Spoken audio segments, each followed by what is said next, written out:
Hello, everyone. Welcome to Cut the Shit, Cue the Genius, episode 61.9. I'm kidding. Not really. We have an amazing genius with us today, Michelle Bruno, Liz Caruso, who is with family. Family comes first with us. Dalia Elgazar here. And we have a very, very serious topic because we've seen a lot of comments, a lot of conversations, a lot of actually even like water cooler conversations happening at shows as well. Are trade association events killing it, or are they being killed?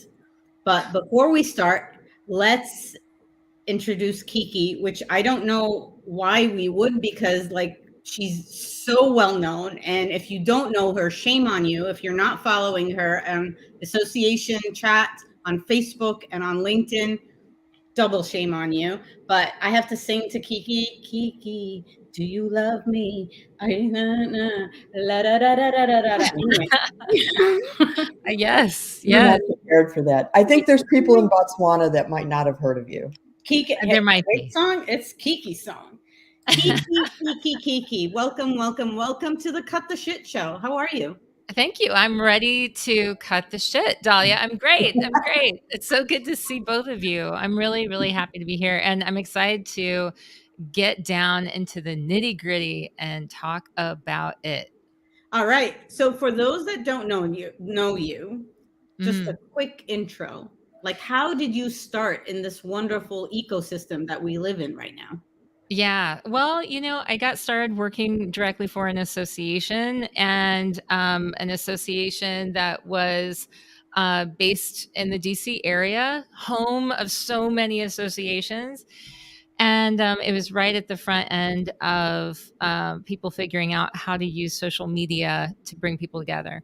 So I got caught up in the tech whirlwind of how to use that for bringing groups together. Got sucked into the consulting world and started consulting and speaking about technology and associations. And somewhere along the lines, this whole idea of what associations are trying to do to bring people together, how that intersects with what events can do and meetings can do for associations and bringing people together, all of that stuff got mixed in together. And so here we are. So I work on digital strategy. I work on digital strategy for my consulting work. And I also run association chat, as you mentioned before. Fantastic. Yep. We're going to put that link in the comments as well for everybody to join your group. So before we get started on this very, very important topic, let's talk about industry headlines, because it has been a shit show in the last 24, 48 hours with a lot of acquisitions and a lot of good news. Some of it is actually creating more questions than answers, but bigger than life is Hopin. Having some of its assets, is what I understood from the press release, being sold to RingCentral. Do you guys remember RingCentral? Yeah. What was it like in the very beginning? Do you remember? I mean, I remember it as being, and maybe correct me if I'm wrong, but I remember it as being like this sort of white labeled Zoom thing, right? Conference calls. It was conference calls. Oh yeah, that's right. Group calls, whatever, even before Zoom, I think. Yeah. So it was the Zoom before Zoom. I remember RingCentral, anybody sending me an invitation. It wasn't the easiest to get in, but it also cut you off. Like, yes, if it didn't like you, which it never liked me, was like, you're off the island. We won't play anymore. It saw your name and went, whoop. Yeah, exactly. It had a blacklist. Let's put it that way. So RingCentral is now, they now own Hopin. Kudos to the Hopin team, because automagically yesterday, those Hopin team members that are still going to be with RingCentral, they switched their profiles on LinkedIn. They announced it from like a staff perspective, et cetera. Interesting, though, that StreamYard and Streamlab, which I can see why StreamYard can like operate on its own, was not part of the deal. But so that was one headline. I'm curious though, from the two, from both of you, real quick. Remember when Hoppins got like a boatload of money, right? Mhm. What was the perception of that like milestone in the event tech landscape for clients, for customers, for partners, and especially for other event tech companies? Because it happened recently. I mean, it's a Yeah. year, but like, Yeah. what are your thoughts? Like, did it sort of, was it a detriment? Did it change the landscape? Did it change the perception, or was it a good thing? Well, I mean, I can tell you how I perceived it, and I don't know if I perceived it as like not to represent everyone else in the association industry, but whenever I saw that, I felt like nervous about that much of an investment going into that particular company and technology at that point. I thought this seems out of balance, and what's going to happen on the other side of it. And Yeah. so that's what I thought immediately. Yeah. Michelle, any thoughts? Well, A this lot. gets into like personal philosophy. We could do a whole show on this. I think in general, venture capital, while it seems amazing on the surface, you can think about it as if people are investing money in our industry, then that's a sign that the industry is healthy or, has a future and there's lots of opportunity. But really, overall, the downside, in my opinion, is that there's no more entrepreneurs. Yeah. Mm-hmm. Just think about from a trade show event perspective, like name the handful of people that are still starting up events and stuff like that, or even event technology. It's Yeah. like you Yeah. just, and you have something for a year and then it goes straight to VC money. It's just, I don't like that. I think it's icky and it feels just Can, really like corporate-y. And we're supposed to be in this industry, both association and events, about human connection. And yeah. that just seems like it's anti that. So I can tell you, I want to like that actually, and now I'm like I feel myself shifting. This is why it's dangerous to be a guest on a show, because it's like I'm like I want to dig into that though, Michelle, because you're icky feeling like me too, feeling icky about that kind of stuff, very human, but I can also hear from the conversations that we've had with people who are the Mhm. ones on the other side of this who say, oh, but we're different because this acquisition or this move, we're keeping the human element. We're not losing any of that. They're able to lead with creativity and with some of the same vision. It's like we're not losing the magic just because of this business dealing that's happening. I've heard this not just with events, but like with other types of association tech too.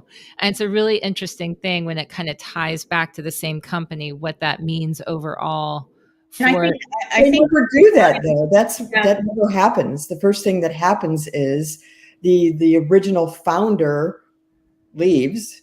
which So is what happened with Hoppin. Yeah. Johnny so left. that magic immediately disappears, or Right. at least within the first year. Yeah. A lot of Yeah. people leave. They get rid of people because now it's all about the numbers. It's not Mhm. about the So, mission. and it's interesting you guys say that, because so headline number 2 is Event Moby acquired Run the World, and the lead on Run the World, talk about entrepreneurship. I'm going to say her name wrong, but it's Jian Jin, I believe, and she was the woman who like set this whole platform, technology, service all up. Thousands of clients got on it like right away, and it was a COVID baby. Mhm. And that's true entrepreneurship. You see a problem, you want to solve it, you get to it. So Event Moby has acquired Run the World. That was announced yesterday as well. And then so the third headline is a segue to what the session is all about, where Informa also bought HIMSS, and we know that HIMSS is the biggest and the only, Yeah. I'm going to say, healthcare information management system conference, and Karen Malone and team have done a kick-ass job in like the last 2 decades or something to really establish it not only as the conference to watch for new ideas, but like the processes that were put in place, the logistics. I mean, it's a huge 800-pound gorilla of a show. And then all of a sudden it goes to Informa. And flashback, Informa also bought National Restaurant Show. So our trade, I don't know if HIMSS is considered an association. That's first and foremost. But what we're seeing right now is a lot of these association shows, as we know it, or trade shows, they're being bought or they're being partnered with other entities or event boxes, if you will. Yeah. So are trade show association events killing it, or are they shifting? Like Kiki, from your perspective. Well, you know, what this reminds me of is it reminds me of, you know, this sort of strategy of making the big trade shows bigger and bigger and bigger and bigger, which is it's an interesting strategy. It makes me think that all of these mega trade shows are kind of in line where the same sort of deal could happen, like what we just witnessed with Informa buying HIMSS. And it's like, I'm thinking of things like the International Builder Show and Kitchen and Bath Show that is now co-located with the National Hardware Show, you know, and it's like all of these different organizations and shows, not just associations, but also shows. We have that International Builder Show ties back to the National Association of Home Builders, right? But then we've also got the National Hardware Show, and that is being co-located. And you see it's bigger and bigger and bigger until what? And so are they killing it? Or are they being killed? I think what they're figuring out is that if you're going to be successful, oftentimes it is this idea of collaboration, which starts out being really, really great. Makes sense to bring a lot of people who are in these adjacent worlds to interact with each other. But the question is, what does that mean for this idea of some sort of monolith that comes in and oversees all of it? And ultimately, what does that mean for things like data? So, I mean, I have like philosophical questions that play into all of this, because what are they really buying? But like, so to your point though, when they co-locate or when they partner and they become this, if trade show events are supposed to be about size, does this really resonate with them knowing who their attendees are or what their attendees' desires are? Is it that the attendees come to them and they say, give me everything in one spot? Or are they doing it just for the sake of business and for the sake of saying, I need to get monies back as pre-COVID, or numbers need to go back as pre-COVID? We see headlines all the time. Events are back. Great. The numbers are so close to the ones that we had before COVID. I don't know, why is that such a driver? That kind of driver, does that kill a show, or does that say, oh, the show's killing it? Well, I can't speak for everyone, but I can tell you what a good friend of mine we just had a conversation about this. He is purposefully looking to co-locate or partner in some way to make his trade show bigger. And the reason why is directly related to the costs of actually having the show. It all goes back to the money side of it, because he said the food and beverage, the AV, everything is killing him compared to what the numbers were before. And he said, you know, it's not necessarily, I can say at least on his part, it's not necessarily that he is thinking bigger is better, or that he necessarily wants to have to do that. But for the psychology, for the financial side of it, I think that his thinking on it, I know his thinking on it, is in order to make this financially viable and successful, I need to start considering things like making it a bigger event and partnering with somebody else. So Devon, go ahead. What I think is so interesting to me about not only the tech acquisitions, but the show acquisitions and stuff like that is there's a lot of the people or the entities buying are not like the other. It's like one of these things is not like the other. So you have like where it used to be tigers would buy tigers, right? Now you've got polar bears buying chihuahuas. Yeah, right. They're not even the same species. So you've got Ring Central, not at all a player in event technology, as far as I know, buys Hopin. Like, what's that about? A company called Lulu, who was a sponsor of the Creator Economy Expo, just bought the show. A sponsor show exhibitor. Yeah, I mean, Freeman is buying Sparks. Okay, that sort of makes sense. That's sort of like a lateral move, but it's just like all bets are off a little bit. Like anybody could buy anybody. And vice versa. The small guy, the big guy, whatever. So it kind of, you could look at it as being, somewhat chaotic, not knowing where the buyers will come from, not knowing what then will appeal to exhibitors and sponsors and attendees. It's just sort of like a really new frontier. Can I just make a, like, okay, I think that the question is, what are they really buying? Okay. When it doesn't appear to make sense directly, like, these are polar bears and they're buying an ostrich or something, what are they really buying? I don't know that they're buying into the polar bear lifestyle, I don't know that they want to become polar bears. I think maybe they're like, I can use that polar bear information for my ostrich purposes. and that's what I think, not in all cases, but I think in some cases that's what's going on. I can take a little bit of this polar bear action and apply it over here to my ostrich needs. So Devon has an interesting question where it's like, whose perspective is the show being planned around? Is it the owners, the attendees, or the association members?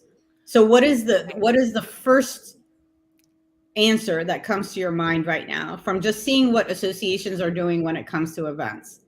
I like the owl. I think that most association executives that I know, most association event planners would say that they would say this. I don't know. I'm not saying it's true, but I think that they would say that they're starting with the participant in mind, their stakeholders, and they're wanting to keep the member or the attendee or, and of course their sponsors and exhibitors in mind, right? Now I would disagree completely. Really? Oh yeah. It is a selfish move sometimes, not even sometimes, most of the time. And if I flip the list that you just named right now, yeah, it's sponsors first. Well, I said they would say. I didn't say what it was. I said what they would say is the first, right? Right. I honestly think we are still in this tunnel and this dilemma that event organizers, not only associations, are always thinking of bigger, better, are always thinking how flashy a plenary stage can be, and how it's going to look for their own brand. And then it's like, yeah, well, then let's figure out what the attendees are going to think about it, or let's then promote it to the attendees. Granted, I know for a fact that they try really hard, especially with committee members and all of that, but that model also has to be questioned. Yeah. Whether they are designing with the attendee in mind, saying, what do you want? Because I find it super, super hard. And we'll see what ASAE annual is going to be like next week, right? Right. But I find it super hard to believe, after everything we've gone through post-COVID, that you have planners, marketers, directors, managers, etc., saying, yes, I want that LED screen to be 3 stories high behind the keynote speaker. I want all the snacks in the whole entire world to be at my fingertips throughout the whole event. I doubt that very much. I mean, I'm seeing so many. It's interesting because there's this combination of things that's going on where it's like absolutely the executive director is saying we need to make sure that we hit we're thinking about the bottom line. We need to make sure that financially that this is something that makes sense. Then you've got people, my heart is with the members because of the way that I started in the association world. I'm always coming at it. I worked with chapters and building, like, these are the most engaged, right, members of every association. I started with trying to like understand from their perspective how much they loved the organization they were in, and how to make sure that we were listening. And I kind of worked as a diplomat in between. So I always start from there, and I'm thinking from their perspective, what is it that's going to entice them, to make them feel like they belong, to make them feel like they're getting value. And I'm telling you that, like, it's not that the C-suite doesn't care. They do, hopefully, like a lot on that perception. But it's definitely, there's this whole in-between zone that a lot of times when they're looking at the financials, and especially with the rising costs of things like AV and food and bev and all of those things, travel, and they're hearing that people don't want to have to spend more. They don't want to have to pay a higher registration fee. They're trying to figure out, how can I create an experience that is going to continue to draw in my sponsors, continue to draw in my exhibitors, continue to draw in enough attendees that they're going to be able to support the first two, and still come out ahead financially. And I think that algebra is it's, unfortunately, it drives a lot of things, but it might be because of that squeeze causing them to become slightly more creative. And I know for sure the easiest way that they're looking is like, maybe we can collaborate, which can lead down this path that we're seeing of, lots of different groups coming together, and then the acquisition of the larger thing. I'm not saying that, this isn't like the Bible for like how all of this is working, but there is no Bible anymore. No. No. There used to be even an event Bible. It doesn't exist anymore. Bruno, I remember the event Bible. My thoughts are, so I wanted to ask you, Kiki, Informa Buying Hymns, two completely different business models. How will Informa be able to resist just going for the bottom line and only using, I say that, whatever, take what you will from it, using sponsors and members to achieve their corporate goals and feed the VC animal, versus Hymns was always about, the members. Associations are supposed to, I'm going to give associations in general a pass in terms of having to make money on their events, because they're a nonprofit. Usually they need that to sustain their entire mission. But when you get like, a bottom line type of business model in there, how will that work? How can it mesh? What do you think is going to happen? Oh God, boy, I tell you what do I think is going to happen, and versus, what I would want to have happen, very different. I mean, I think that ideally what we would see is that, everyone really respects the initial, like the motivations that and intention behind that very human, caring for the member piece of things in the beginning, right? And that they would respect that as they try to grow.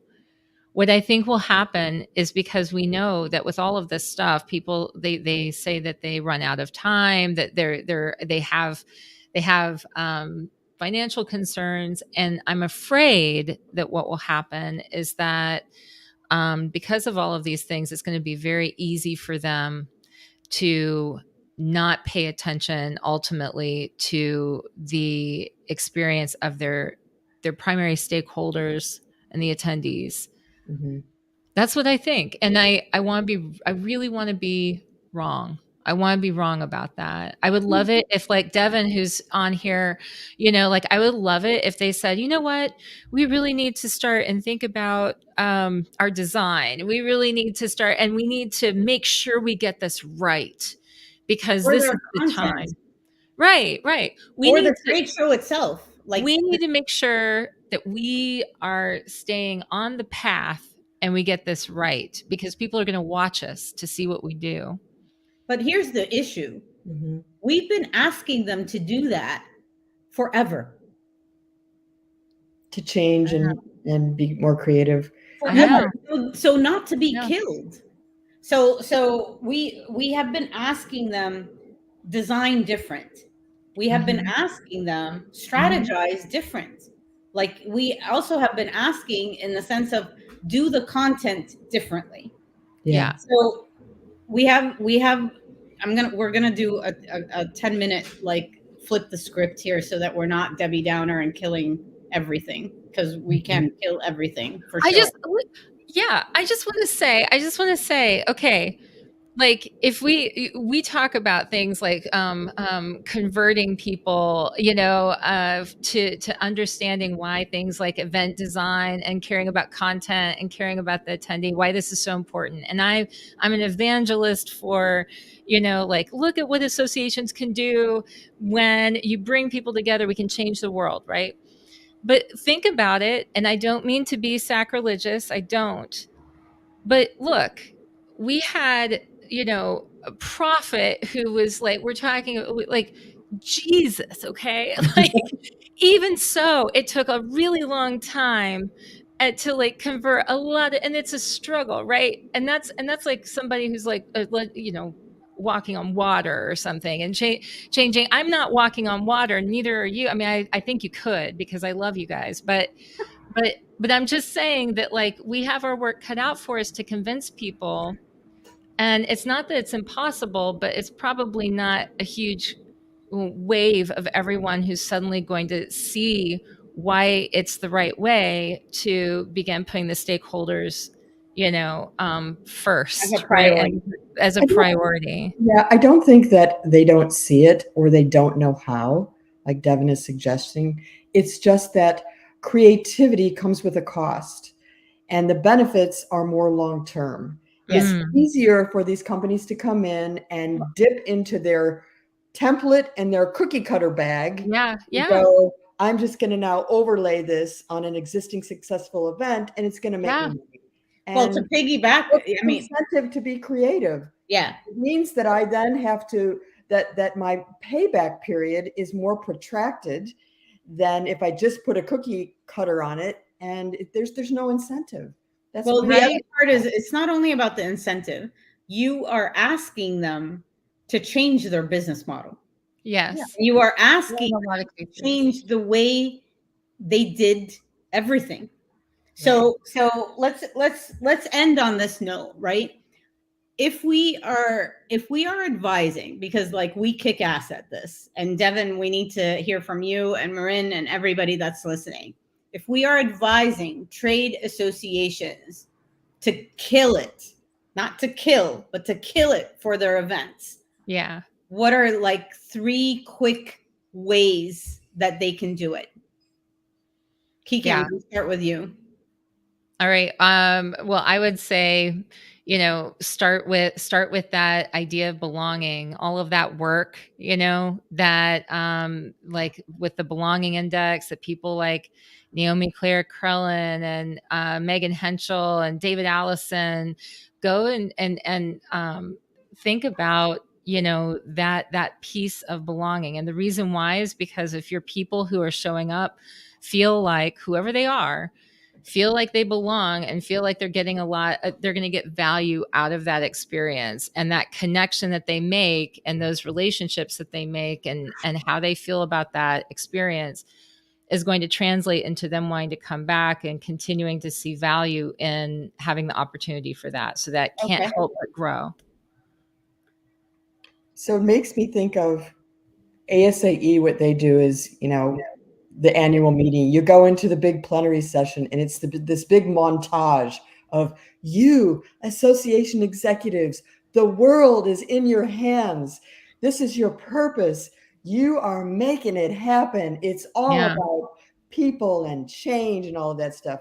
That's probably not so true nowadays. But to answer your question, I think rather than associations sort of, or any trade show, doubling down on digital first or AI first or mobile first or all of any of that, it has to be connection first. Yes, you have to design around what are the things that are going to be, available and will promote people literally coming together and having a conversation. Yeah. It's the anti-artificial intelligence, right? That's what I think they have to be thinking of. So go away from all of the, military infrastructure, whatever, industrial complex of, objects that form barriers inside of events. It has to be open space and ways and reasons why people are going to talk to another person, and double down on that.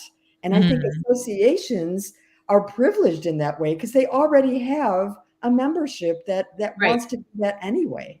Yeah, but I mean, I have to, like, building off of that, they need to really, this is the thing that differentiates them, or can, but for many years that's been a challenge, right? Is that they've allowed themselves to not focus so much on that part and focus on these other benefits that they provide, not so much the connection with each other, which, so that's another topic, but I think those 2 points are super valid. I'm going to steal Marin's point as my point, and then I'll pay him in beer when I see him next because he's Dutch, so I know how to.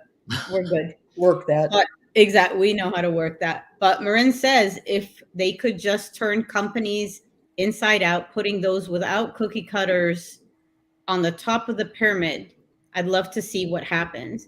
So basically, you have to flip the pyramid. No pun intended, because I'm Egyptian. So you see how that goes? That went like really. That's why you caught your eye. That's the right. Pyramid, and she's like.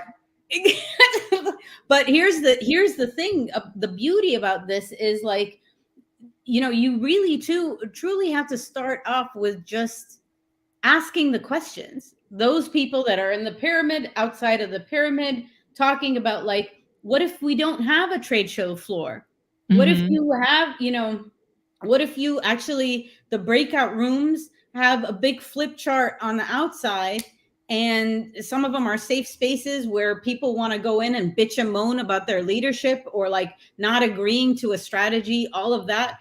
That is the type of experience design and creativity that you need to, like, take a breath, leadership, and say, holy shit, I'm now actually giving control to my members and to my attendees and to my sponsors, but they are now in charge of helping create or co-create a new event. And that's what they need to let go of the most. So I think it's interesting because they've been doing everything same old, or they've been taught and they've been told, you need to crunch the numbers, you need to do the math, you need to do 2 networking spots during the day and a program that's 8 hours long. Nobody ever said that. Well, I mean, and it's when you think in life about when you're the most creative, I mean, sometimes you have to get creative because you have a lack of resources. But I think that when people are feeling pressured in their jobs and they feel like, and I'm really feeling for the event planners right now who are supposed to be somehow making so much more out of less, right? It's like, asking them to get more creative. I mean, they are having to do that for basics. And so it's like, how can we help them to look at ways to get creative where it's not some sort of huge cognitive load for them to figure out how to do that, how to work that in. I mean, that's always the challenge, right? But I feel like right now, because of these prices that people are dealing with and these challenges, it's a different challenge than what we dealt with, when we were trying to figure out suddenly how to go virtual with everything. Sure, but it's like, now we're back to looking at all kinds of different formats of meeting, and now there's all of this huge issue with the prices. For holding the events and having food and beverage. I mean, it would be great if we could just think about what are the things that are healthy for people to keep their brain happy, to keep them going. But the person I talked to last week was telling me that he had to go to Costco and figure out how to have sponsored bags of snacks that were somewhat healthy, because the prices have gotten so exorbitant that they couldn't figure out how to just even have a regular snack, right? So the workarounds, that cognitive load in solving that problem is hard stuff. I tend to think of that as, if you're going to infuse creativity in it, especially because you're facing challenges like expenses or AV or production or food and beverage, that is the opportunity. Mm-hmm. Right there. But creativity is not in everybody's DNA. No. And so this is where you have to lean hard on either your members that are passionate about it or those that can help you figure something totally different out and be the ambassadors of change for you, or the ambassadors of creativity for you for future events that you're putting together. Yeah. I mean, I have hope, because I think I look at the two of you, and I can't see everyone's comments, but just from the people that I know that you've mentioned who are on here and listening, I mean, I have hope, because we're all out here. We're all trying to like spread the word and like, we don't want to kill the events, right? But it is, I think right now, it's just an interesting time to try to figure out how we can move people in the right direction and not have some of the danger is I think what we're seeing is the danger is that because of this idea of sort of making a better business decision as far as the short-term cash grab, right? Or making a lot of money quickly. Mm-hmm. It's let's not lose the long-term potential of what it means, why we have these meetings in the first place, right? And like how to figure out how everyone can win that way, which is why we have, why we're involved, why the people who are watching are involved in this, which is we can figure out better ways to do this. Yeah. Have a bigger and better impact. Perfect. Yeah. I think Costco is going to buy like Emerald or Informal because they have such economies of scale on snack bags. They really do. That is a perfect fit. They do. I was hearing of this and I'm just like, oh my God, I can't even imagine. And the way to get around it is that they become these sponsored bags that are like with a seat drop. What? But it's true. It shows how clever planners are. Yeah. Bruno, you might be onto something. Like if we do predictions, you predict Costco is going to buy a trade show organizer. I predict Canva is going to go in the event business. They should. So it would be so amazing. What's your prediction, Kiki, to end this? Oh my God, a prediction. I predict that there is for real, I predict that we're going to have to face, because of the climate stuff, we're going to face more and more issues with our travel. And because of that, we are going to have to be more creative with the types of events that we have and think regionally versus thinking, always thinking that people can go to the huge stuff. That's what I think. I mean, what your prediction is spot on, because Bruno and we were going to like wrap an Airstream and do a road show. Oh yeah. I am all for that. And then, and then we can track. You in the back.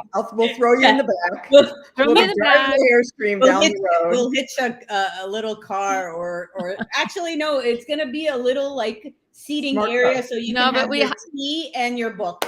It'll So, be electrically charged. We will have rechargeable stuff. We'll track our sustainability along the yes. way. I'm Yeah. feeling this. I'm And it can feeling have this. a GoPro and a GPS something or other, so people can, like Jill Rasco will know that we're coming. Yeah. And you know, she can gather the masses, all the event profs around her. Boom, boom, boom. I say, Yeah. I think it's a win. Yeah. Kiki, do not put this in her head.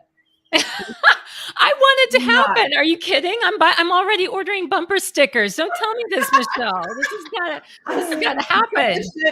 Roadshow. Cut the shit roadshow. Roadshow is right. Yeah. Okay. This Yeah. has been, oh, see, Texas. We already got our first invite. Look at that. Jill, you're lovely. in. I love you. I'm in. All right. Well, All this right. has been fantastic. Kiki, Yeah. you have been amazing. And thank you so much for joining us for Cut the Shit, Cue the Genius show. Devon is in as well. So look at that. We should put a landing page up and we're done. We're good here.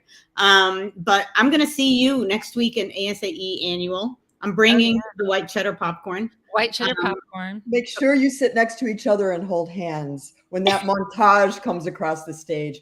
You are important. Yes, we are. We love the world. And what's next? What's next week all about? We have our next show next Thursday. E-commerce registration, I think. E-commerce registration. Ooh, that's a doozy. Okay. Yeah. It's all about making money. But if all of our geniuses that are listening in, thank you, thank you. And if you have any topics, if you want to be a guest on the show, if you want to be part of the roadshow, hey, heck, let's do this. And thank you so much and have a wonderful weekend. Ciao.